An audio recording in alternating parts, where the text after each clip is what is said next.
Alright, ladies and gentlemen, I'm here on the show, here to recap Smackdown that happened tonight in Cincinnati. It was decent, I guess. It was a decent tonight. Better than previous week's Smackdowns. I do wonder what SmackDown's trying to do to step it up besides use Raw and NXT talent to fill in the obvious gaps in creative. Sami Zayn keeps the show afloat with his US Open Challenge. And Cody Rhodes teams with Randy Orton and against the Vision before Crown Jewel. To be honest, I think these NXT talents will be joining the show full time sometime soon. But yeah, the Sami Zayn thing with the United States Open Challenge been talking about, that was predictable, facing Aleister Black, but the Aleister Black's best match to date back in WWE, and Sami Zayn continues to be the very best thing SmackDown has every week with this US Open Challenge. Another great match. Not really shocking, these are two great performers. I thought the show was solid, But it was better than previous weeks. But yeah, let's go over the card here. So, we start off. Let me scroll back up here. So, we start off with the opening segment. We have the Vision, Cody, Randy. Rhodes came out to start the show. And he had on his Crown Jewel ring from last year, just to remind everyone who won the first Crown Jewel Championship. By the way, pay-per-view's at 8 a.m. and I will not be watching that at 8 a.m. I will review it whenever I can, at some point throughout the day or not. The American Nightmare, he only got to speak for about 10 seconds before Paul Heyman and the Bronze interrupted him. Orton arrived to provide backup before anything had happened. Heyman did his usual thing, tried to plant seeds of doubt in the mind of Rhodes regarding his friendship with Randy. Left without incident, but they will be back for the main event. Same shit. They open the show with the Vision and somebody else. And that's the main event. This is relatively uneventful and predictable. It's got to the point that WWE relies on Rhodes for too many promos. Like, I love Cody. I think he's on the mic, but he don't have him. I just have to rely on him for promos. And also, Orton literally seemed to arrive out of nowhere. Was he under the ring? Where the hell was he at? And the text-heavy shirt designs that WWE has done are kind of boring. Wrestling matches need a serious overhaul.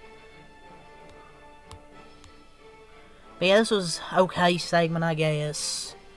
Kind of just Heyman trying to... Maybe they're trying to plant the seeds of a heel turn.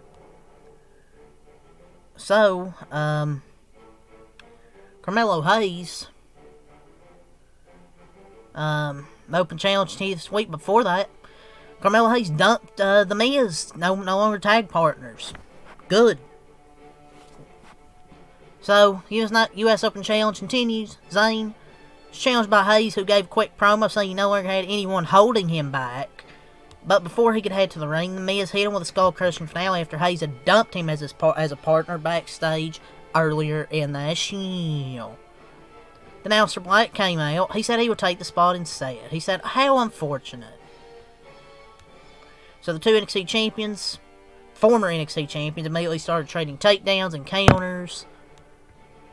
Damian Priest showed up and distracted Black long enough for Zayn to hit a blue thunder bomb. This would have been a better way with a clean finish. Been way better with a clean finish, but this helps keep the feud going with Priest and Black, which will be fun. And they're gonna have a last man standing match next week. Priest cleared off the announce table and put Black through it with a razor's edge to end the segment. Great match here. Sami Zayn is a hell of a performer, man. He deserves a lot of credit for being versatile to work with anyone and make them look good. Before this, the only televised match these two had was like 6 years ago. But yeah, this was a fantastic match. Definitely the best thing on this show for me personally. Chelsea Green and Alba Fire versus Sol Ruka and Zarya. Whew, Sol. Anyways. So, during the backstage segment, Nick Aldis booked Chelsea and Alba to face Ruka and Zarya tag match. Chelsea was looking for new members of Secret Harvest. So, in this match, Ruka managed to counter as Chelsea Green almost hit her finish. Hit the Soul Snatcher so he could snatch my soul. Anyways, for the pin and the win. This was a decent match, but it felt like it was just getting going when it ended. But it was good. Man, it's wild how Soul Ruka can accurately hit that finisher so often, not botch it. I love her, man. She's amazing. But yeah, this was solid. A decent match for what it was. Los Garza versus Ray Phoenix. Phoenix? Oh, Phoenix. And Javon Evans. This was a really good tag match. Well, before that, the next segment saw Tiffany Stratton and Stephanie Bakir sign their contracts. They each gave a quick little promo, signed the contract. It looked like that was going to be it before Julia and Kiana James showed up. They took out Tiffany in the aisle, then proposed Stephanie to join them in alliance. Stratton attacked Kiana, but Julia escaped unharmed. This will probably lead to a tag team match, possibly next week before the PLE. Following backstage interaction, Phoenix teamed up with Evans to take on Angel and Berto. Michael Cole reminded us that Angel and Berto defeated this duo a few months ago, so this was technically a rematch. Damn technicalities. And all four of these men could be classified as high flyers, so it was nice to see that they incorporated some other kinds of offense along the way. They still did lots of high-risk moves, but that wasn't all this was. This was actually a very good match as well. I think this and the U.S. title match were probably the two best things on the show tonight. But Evans and Phoenix defeated Los Garzas. WWE seems determined to have Phoenix team up with everyone except Penta. If you're going to have Phoenix, you gotta have Penta, man. Team them up. Come on. But there were some fun spots. The way Angel and Berto did a slingshot to send Evans to a right hand was a fun spot. He took out a cameraman. When he done that suicide dive, and he took out a cameraman. That 5-second backstage segment with Rose and Orton was so unnecessary. Didn't need that. Booker T's commentary when Stephanie's... I guess it gets obnoxious. I just think it's funny. But yeah, this was a very good match as well. This tag team match was phenomenal. Like I said, Javon Evans is going to have a very bright future, especially in the ring. Just so athletic. So bouncy. He gets so much air when he does those high-risk moves. Then, the main event, the Vision in the main event. Oh boy. You get to see him in the main event on Raw, you get to see it on Smackdown too. The main event scene is just so stale with the Vision right now. You had Cody and Randy versus Breaker and Braun Breaker, Bronson Reed.